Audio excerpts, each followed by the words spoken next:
Aujourd'hui, je veux que vous ouvriez votre Bible avec moi à 2 Pierre, chapitre 2, en commençant par le verset 5. J'espère que vous avez apporté votre Bible, car nous allons parler d'un sujet très important aujourd'hui.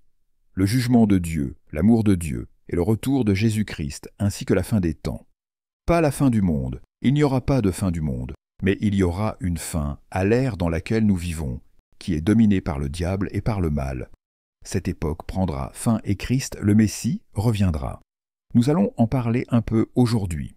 Le deuxième chapitre de 2 Pierre. Maintenant, 2 Pierre dans votre Bible se trouve juste après. Pierre, si vous avez du mal à le trouver, en commençant par le verset 5, « Et il n'épargna pas l'ancien monde, mais il sauva Noé, la 8e personne, un prédicateur de justice, amenant le déluge sur le monde des impies. Et il condamna les villes de Sodome et Gomorrhe en les réduisant en cendres, en les renversant pour servir d'exemple à tous ceux qui vivraient dans l'impiété dans le futur. Et il délivra le juste Lot, tourmenté par le mode de vie immoral des méchants. Car ce juste, qui habitait parmi eux, en voyant et en entendant, tourmentait son âme juste jour après jour par leurs actes illégaux. Le Seigneur sait comment délivrer les hommes pieux des tentations et des épreuves. Si vous traversez une forte tentation ou une épreuve maintenant, Dieu sait comment vous en délivrer. Si vous vous tournez vers lui et priez avec foi en croyant. Et pour réserver les injustes au jour du jugement. Ceux qui sont en dehors de Christ, ceux qui mènent une vie méchante, sont réservés jusqu'au jour du jugement. Il y a un jour de jugement qui arrive. L'histoire biblique de Sodome et Gomorrhe nous parvient aujourd'hui comme un exemple de ce qui pourrait se produire même dans cette décennie, ou dans les décennies à venir si nous ne nous tournons pas vers Dieu. Sodome et Gomorrhe étaient 2 villes. Elles se trouvaient à l'emplacement actuel de la mer Morte au Moyen-Orient. La mer Morte est un lac de 10 milles sur 50 milles dans la vallée inférieure du Jordan. C'est un plan d'eau saturé en minéraux qui se situe à 1260 pieds sous le niveau de la mer. C'est la partie la plus basse du monde. Dans Genèse 13, nous lisons l'histoire d'Abraham. Abraham traversait cette région avec tous ses troupeaux et toute sa famille, en se rendant dans le pays que Dieu lui avait promis. C'était un homme de Dieu. Et il avait avec lui son neveu Lot. Il remarqua que les serviteurs de Lot et les siens ne s'entendaient pas bien. Alors il dit à Lot, « Lot, séparons-nous, nous sommes devenus trop nombreux. Il y a trop de bétail. Ton bétail et le mien se mélangent. Choisis l'endroit où tu veux vivre. Si tu veux aller à l'ouest, vers ce qui est aujourd'hui la Palestine, ou si tu veux traverser le Jordan et aller dans la vallée du Jordan qui est luxuriante comme le jardin d'Éden, choisis et je prendrai l'autre direction. » Alors Lot regarda autour de lui, il regarda en direction de Sodome et Gomorrhe. Il vit que c'était une région très riche, un endroit merveilleux pour vivre. Il consulta sa femme. Elle dit, « Bien, sire, nous devons aller à Sodome. » Elle voulait aller là où étaient les plaisirs. Alors Lot dit à Abraham, « D'accord, oncle Abraham, nous allons aller. Nous avons choisi d'aller à Sodome et Gomorrhe, dans la vallée verdoyante du Jordan. Nous emporterons notre bétail, nos serviteurs, notre famille, et c'est là que nous irons. » Abraham fut d'accord. À cette époque, il n'y avait pas encore de mer Morte, mais cet endroit était une région extrêmement fertile. Mais avec leur richesse est venue une vie de plaisir, d'excès sexuels et de perversion. Une débauche presque jamais égalée dans l'histoire du monde.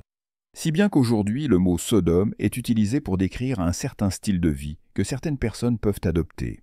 Comme Dieu avait envoyé un déluge pour détruire l'humanité corrompue à l'époque de Noé, il a fait pleuvoir du feu sur Sodome et Gomorrhe. Et ce feu de soufre non seulement a détruit ces villes, mais il a fait sombrer cette partie du monde jusqu'au point le plus bas de la terre. Maintenant, quels étaient les péchés de Sodome? Pourquoi Dieu a-t-il permis ce jugement? Le premier péché était une fausse sécurité. Il se pensait en sécurité. Aujourd'hui, nous avons une sécurité apparente grâce à nos océans et à notre puissance militaire. Le président Eltsine a déclaré que le monde entier peut se trouver sur le bord d'un précipice sans s'en rendre compte. Nous avons une fausse sécurité. Malheur à ceux qui descendent en Égypte. À cette époque, l'Égypte n'avait pas beaucoup de liens avec le peuple d'Israël. Pourtant, les Israélites se tourneront à plusieurs reprises vers l'Égypte pour demander de l'aide. Ils se confia dans des choses terrestres plutôt que dans le Seigneur. Le deuxième péché mentionné dans les Écritures était le plaisir. Ils vivaient pour le plaisir. Dans Job 25, il est écrit « La joie des méchants est courte, et la joie de l'hypocrite ne dure qu'un instant. Vous n'avez qu'un moment pour en profiter, alors vous avez l'éternité pour le regretter. » L'Écriture dit qu'il y a des plaisirs dans le péché, mais pour un moment. Puis tout s'achève et il ne reste que le remords et la culpabilité. L'Écriture dit « Il y a un chemin qui semble droit à un homme, mais à la fin, ce sont des chemins de mort. » Même dans le rire, dit l'Écriture, le cœur est dans la tristesse, et la fin de la joie est la douleur. Même quand vous riez, beaucoup de personnes le font avec une peine cachée. Dans Psaume 53, 1, il est écrit « L'insensé dit en son cœur, il n'y a point de Dieu. » Mais si vous retournez à la langue originale en hébreu, voici ce qu'il dit réellement. L'insensé dit en son cœur « Non à Dieu. » Il ne dit pas qu'il n'y a pas de Dieu, il dit simplement « Non à Dieu. » Vous voyez, vous ne pouvez pas prouver scientifiquement que Dieu existe, et vous ne pouvez pas non plus prouver scientifiquement qu'il n'existe pas. Mais chacun sait qu'il doit y avoir un Dieu. Il y a un autre péché que Sodome et Gomorrhe ont commis. C'était l'excès. La majorité du monde, une grande partie du monde, vit sous ce que nous appelons le seuil de pauvreté. Dans Luc 21, il est dit « Faites attention à vous-même, de peur que vos cœurs ne s'apaisissent par l'excès et l'ivresse et par les soucis de cette vie, et que ce jour ne vienne sur vous à l'improviste. » John Eastwood a écrit il y a quelque temps « Les gens ne décident pas de devenir alcooliques, drogués, prostitués, meurtriers ou voleurs, mais ils plantent leur tente vers Sodome, et les forces du mal les submergeant. Et combien d'entre nous sont comme cela? Nous plantons notre tente vers Sodome. Nous vivons à moitié dans Sodome et à moitié avec Abraham. Nous aimons un peu Sodome. Nous convoitons les choses que Sodome offre. Nous voudrions avoir le plaisir et l'amusement que nous imaginons qu'ils ont. Nous voudrions avoir tout cet argent, mais les forces du mal vous submergeront, vous mourrez avant votre temps et vous serez perdus pour Dieu. Dans Jude, au verset 12, il est dit « Ce sont des tâches dans vos agapes, festoyant avec vous, se nourrissant sans craindre Dieu. » Combien de fois voyons-nous des événements caritatifs et nous remercions Dieu pour ceux qui sont sincèrement intéressés, mais certains y vont pour faire la fête et être vus.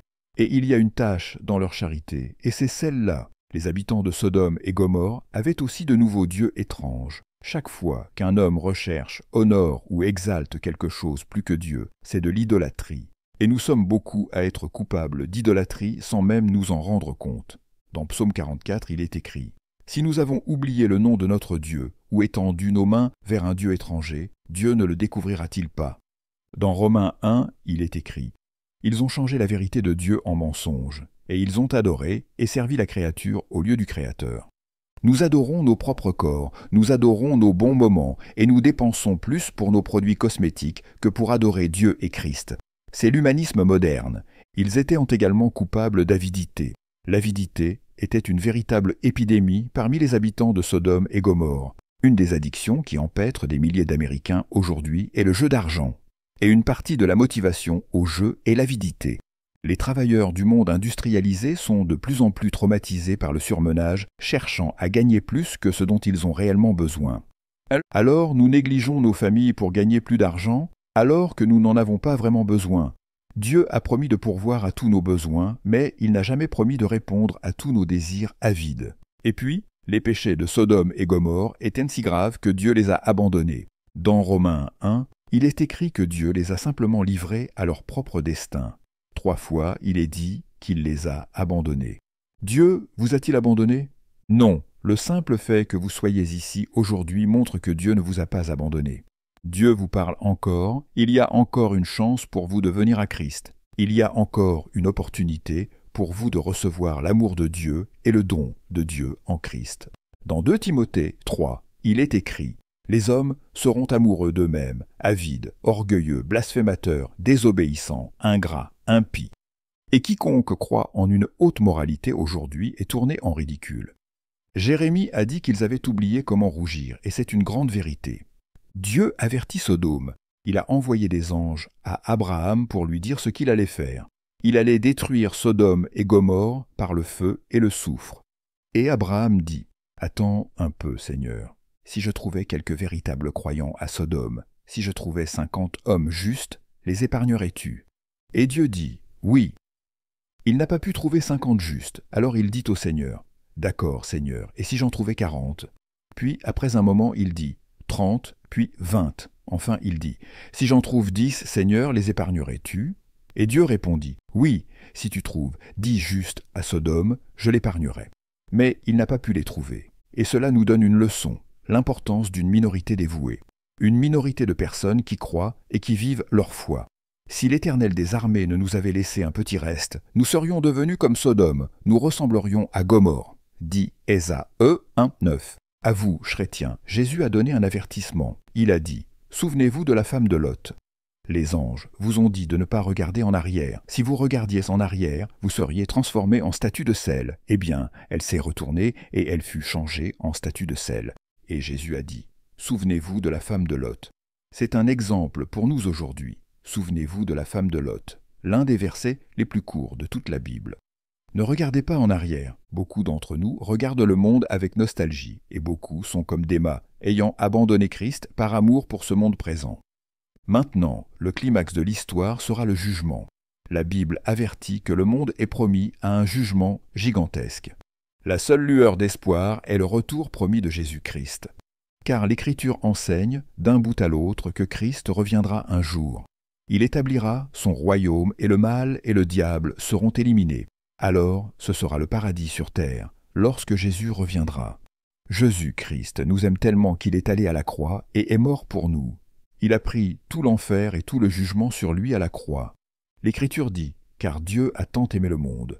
Dieu a tant aimé ce monde présent, qu'il a donné son Fils unique, afin que quiconque, cela vous inclut, quiconque croit en lui ne périsse point, mais qu'il ait la vie éternelle. » Vous dites « Mais quand Christ reviendra-t-il » Jésus a dit « Mais pour ce qui est de ce jour et de cette heure, personne ne le sait, pas même les anges des cieux, mais mon Père seul. Nous ne connaissons pas le jour, ne faites pas de spéculation. Cela arrivera, c'est certain. Il nous a laissé certains signes, j'aimerais avoir le temps d'en parler tous aujourd'hui. Je crois que chacun de ces signes se réalise en ce moment, et Christ pourrait revenir à tout instant.